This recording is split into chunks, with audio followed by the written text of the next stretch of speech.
High guys, I am Moumita Maita official. Welcome to our channel. আশা করছি তোমরা সবাই ভালো আছো আর আমি অনেক অনেক ভালো আছি। সো বন্ধুরা, চলে আসছি নতুন একটা ব্লগ ভিডিওর সাথে নিয়ে। সো গাইস, তোমরা যারা আমার শর্টস অ্যান্ড ব্লগ ভিডিও দেখো তারা নিশ্চয়ই জানবে যে আজ থেকে 2 মাস আগে আমার ছেলের মুখে ভাত হয়ে গিয়েছিলো। তো বড় কাছারির কোনো ব্লগ বা শর্টস দিইনি, যেহেতু আমি তখন এতটাই বিজি ছিলাম। তো আজকের আমি গ্যালারিটা খুলে ঘাটাঘাটি করতে তো এই ভিডিওটা আমার চোখে পড়লো, তো আমি এডিটিং করে তোমাদের সাথে শেয়ার করছি।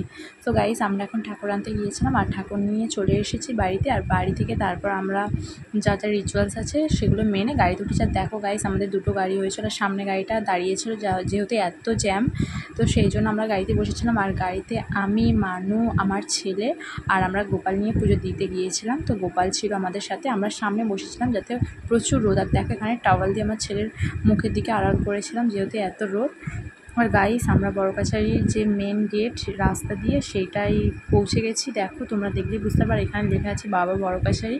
আর বন্ধুরা, আমার ছেলের বড় কাছারি হয়েছিল 11ই মার্চ, আর এটা হচ্ছে এপ্রিল মাস। তো 2 মাস আগে, তোমরা কাউন্ট করলেই বুঝতে পারবে। আর বন্ধুরা, তোমরা কারা কারা বড় কাছারিতে ঘুরতে গিয়েছো কমেন্টে জানিও। So thank you for watching. সবাই ভালো থেকো, সুস্থ থেকো, টাটা।